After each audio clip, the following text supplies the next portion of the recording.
Hello, fam, faves, likes, and loves, and those souls I've yet to meet. It's Jeffrey DeShawn, the Inspired Muse, here with a Sunday Muse Moment Talk. Last month I posted a talk entitled, Life Still on Pause? It's okay. Watch, wait, grow, and pray. This month I'm following that up with a talk themed, In the Spirit of the I Am. What kind and like are you?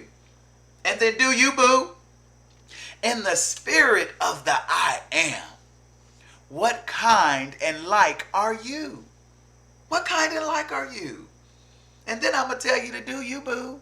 But we're going to talk about how we get to you doing you, boo. In my work and service as a coach and an advisor and in my own living, I interact with many of us who are continuously struggling with the concept of who we are and what we should be doing in life. In fact, when I look at coaching and counseling and sort of just the mental health world broadly, I would say that the essence of most internal conflict is founded in the struggle to know and understand who we truly are and therefore what it is we should be doing with our life, living in time on earth.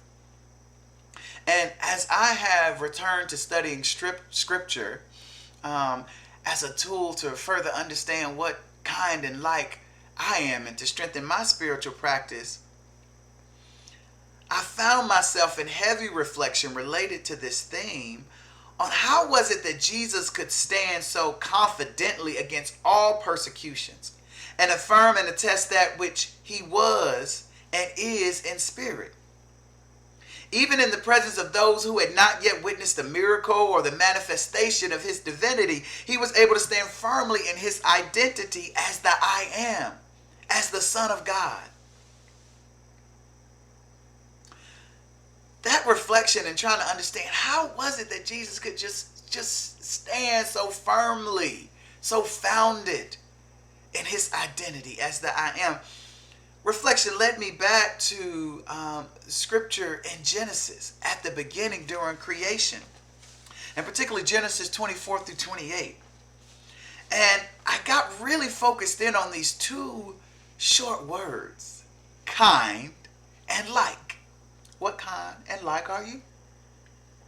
In Genesis 24, it reads, And God said, Let the earth bring forth the living creature after his kind, cattle and creeping thing and beast of the earth after his kind. And it was so. And God made the beast of the earth after his kind, and cattle after their kind, and everything that creepeth upon the earth after his kind. And God saw that it was good. God started this whole thing creating everything after its own kind. And then going forward in Genesis 26, and God said, Let us make man in our image, after our likeness. And let them have dominion over the fish of the sea, and over the fowl of the air, and over the cattle, and over all the earth, and over every creeping thing that creepeth upon the earth. So God created man in his own image. In the image of God created he him. Male and female created he them. We're going to talk about that too coming up soon. That's a whole nother talk. So, for if God the Father from the beginning was firm in his creation of every kind of every living thing and the creation of man in their likeness, then it's no surprise to me then that the Son of God could stand firm in his identity in the kind and likeness of the I am. For his Father had already declared that he had created everything after its kind and its own likeness. And then informed his Son that you are created in the likeness of me as the I am. For you are the Son of God. Then it is no surprise that Jesus could stand so firmly and confidently, even in the face of persecution.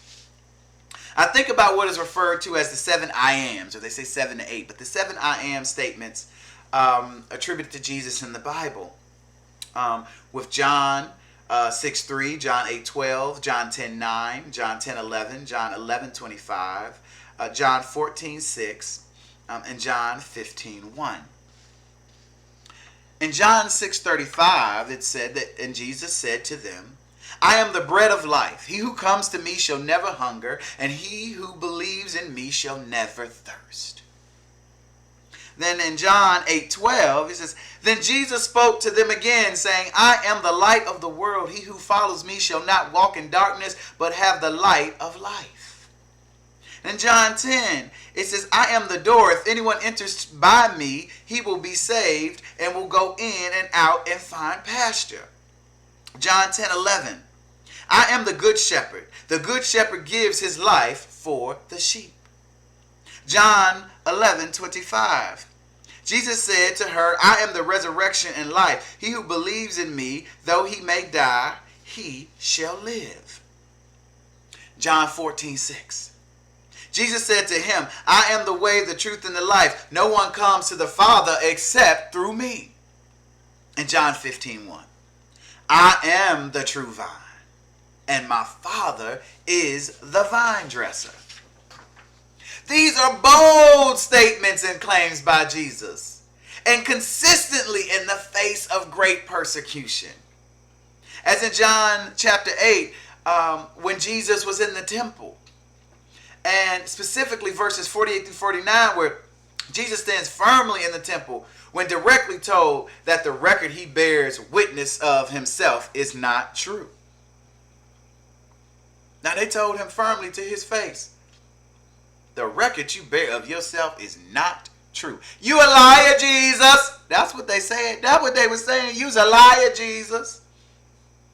Well, Jesus' initial response in John 8:14 to that was, though I bear record of myself, yet my record is true, for I know whence I came and whither I go. But ye cannot tell me whence I come and whither I go.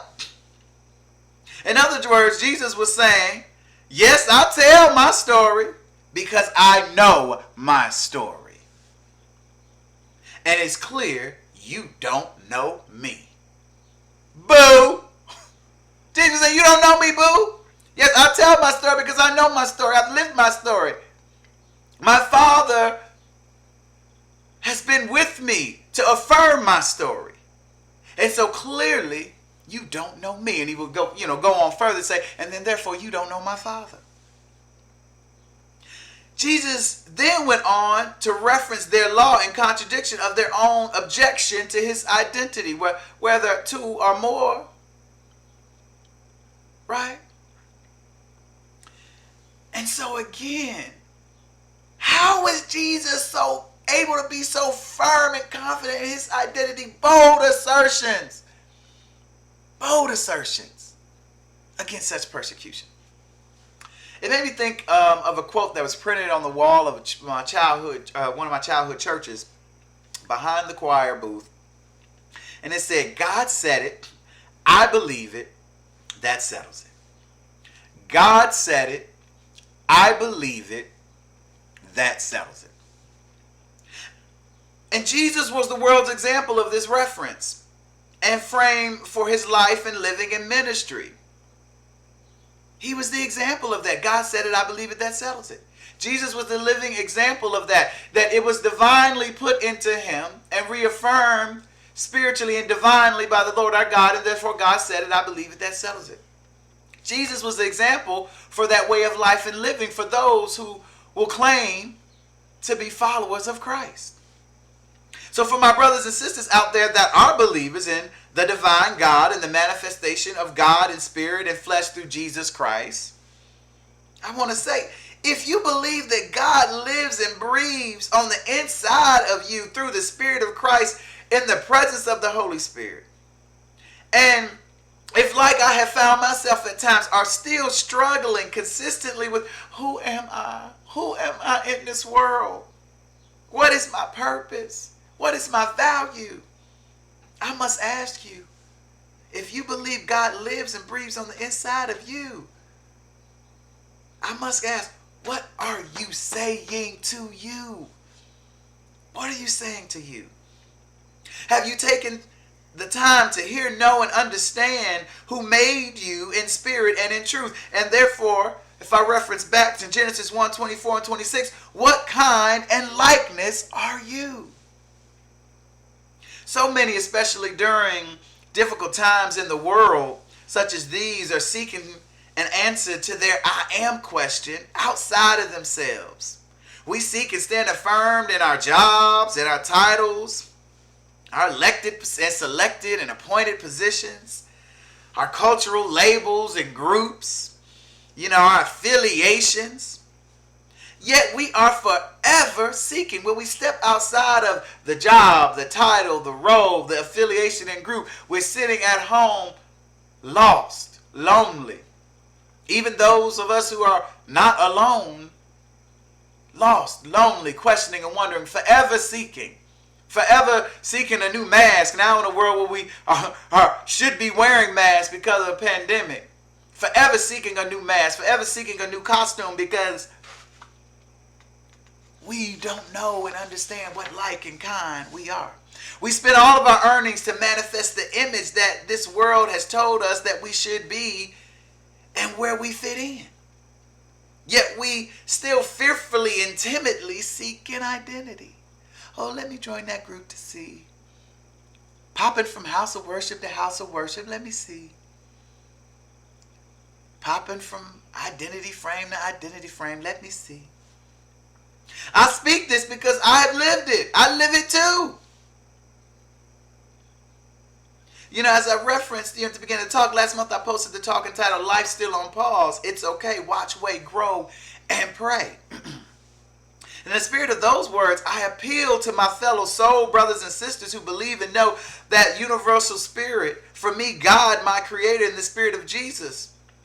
I appeal to those who claim to know God and the spirit and the connected spirit that lives and breathes within us, that before you run back out to continue, in the words of Claire Huxtable, having big fun with the wretched, before you run back out there to get back to your big fun, take a pause and discover or rediscover the like and kind that you are. For if you do indeed believe in the living spirit of God and a collective existence, then you must indeed know the answer is within you. Your vocation, your call to service, your role in the universal family and your family, blood bond and chosen. It is within you. For those raising children, which I am not, but am honored to have been a mentor and guide to many. For if you have not found your way to understanding, knowledge, and acceptance of the like and kind you are, how on earth can your children discover theirs? Who are their examples? If it isn't you, because you've not figured yours out. Because please understand, they are watching, as we all watch during that phase of our life and living, and most of us continue to watch. If you are not their example, then who is? Many of the elders and others are raging against the changing winds of time and repulsion of the new world that the future seeks and requires. And they're raging and repulsing without having ever taken a true pause to hear, know, and understand the fearful existence that has catapulted us as far forward as our sight will allow. When you are running from pain, when you are running from anguish, when you are running from oppression, when you are running from being murdered, you're going to leap and jump as far forward, as far out as you can. Sometimes blindly into the next thing in hope of getting away from that which has held you bound. For we are indeed in a period of great change on this earth that goes beyond any period those living have yet to experience. While the answers rest within us and in our future, fear clamors to the past and that which has not served us, stunting our growth and progress and ensuring a disastrous life experience for the young and those yet to come. So, what does all of this have to do with the theme? In the spirit of the I am, what like and kind are you? What like and kind are you? What does all this have to do with that? The answers to healing our world, stepping beyond the game of hate, fear, lack, and pain, rests within each and every one of us. For as we looked within to find, discover, know, and understand our who, to discover, know, and understand our what and our why, we would then have no time and give no place, more importantly, to the fear that breeds consistent greed, hate, poverty, injustice, and institutional and cultural systems that maintain the game of conquer and oppress. The false cries for change and transformation have been heard repeatedly over and over again, and finally heard for what they are: false hope. And false hope simply to extend the game. For if we truly desire change, we would look within. We would order ourselves accordingly and change. Instead, we choose to continue to play because we don't know or trust another way. Well, I am here to join the chorus, because there is a chorus and a choir and an assembly. Trust and believe. I am here to join the chorus in affirming there is another way. The future has called, and the voice note said, enough is enough. If the COVID-19 global pandemic and economic crisis is not enough of a sign that forces us to change, I pray against the next wave of what and whatever yet to come. Shall we recognize where we are and make a return to Genesis 1:28, which reads, and God blessed them, and God said unto them, be fruitful and multiply, and replenish the earth, and subdue it, and have dominion over the fish of the sea, and over the fowl of the air, and over every living thing that moveth upon the earth. Shall we have a return to the spirit of Genesis 1:28 with an intentional focus on the word replenish?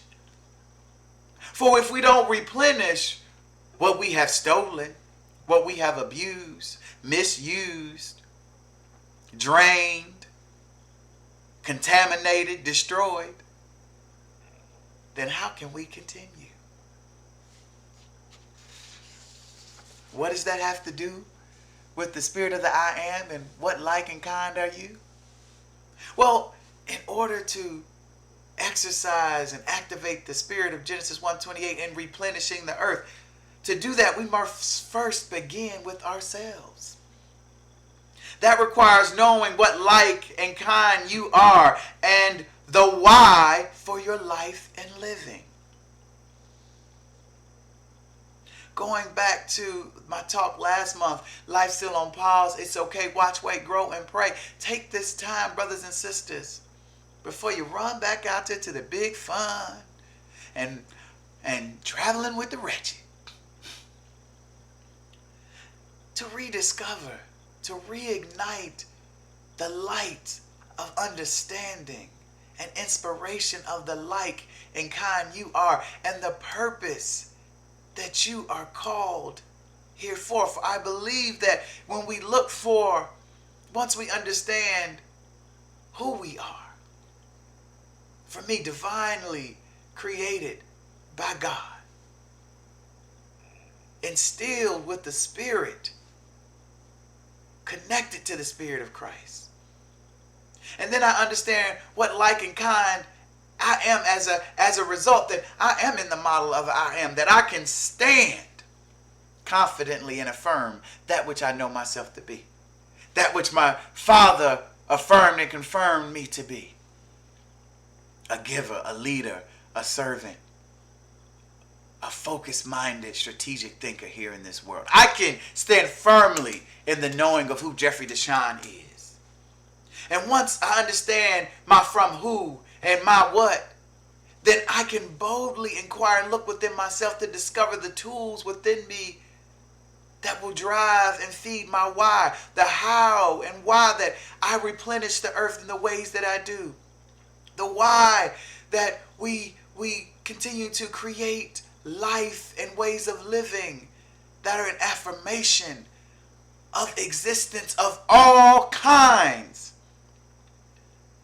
For if God started this whole thing by creating everything after its own kind, who are we to continue to drive away each and every kind, to steal from each and every kind, to enslave each and every kind, to murder each and every kind, in spirit and in truth, not just in the bodies that are being murdered every day, but in the spirits of the children, of the elderly who are fearful of the unsupported existence, destroying the spirit, murdering the spirit of those that we need to replenish the earth.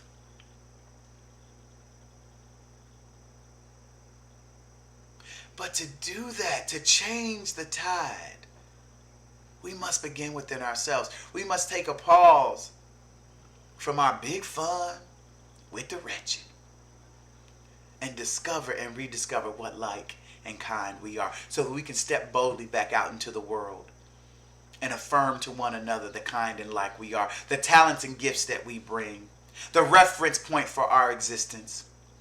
To find ourselves in a place where we are not ashamed of that which we are, that we can articulate where we come from, why we do what we do. But most of us don't know because, well, the world has stolen a knowing from us, and we are too busy surviving in the game of conquer and oppress to be able to discover it within our very own selves. So trust me, the fun and pleasure that this world does afford us, and if you know me, everybody knows I love some fellowship and fun in all its God-created forms. But that fun and pleasure that this world affords us will be so much better assured and, more importantly, secured when we can step forward into a fearless existence and live up to the words, all are created equal after their kind and in their likeness. And for America, that we can honestly stand upon the solid rock of the words that this nation under God shall have a new birth of freedom, and that government of the people, by the people, for the people, shall not perish from this earth. May the Lord bless and keep us until such time. Trust in yourself and the Spirit within. I'm Jeffrey DeShawn, called forth as the Inspired Muse. This has been a Sunday Muse Moment Talk. Go forth, discover and rediscover the like kind that you are, and stand forward confidently and assuredly in our eternal model of Jesus Christ.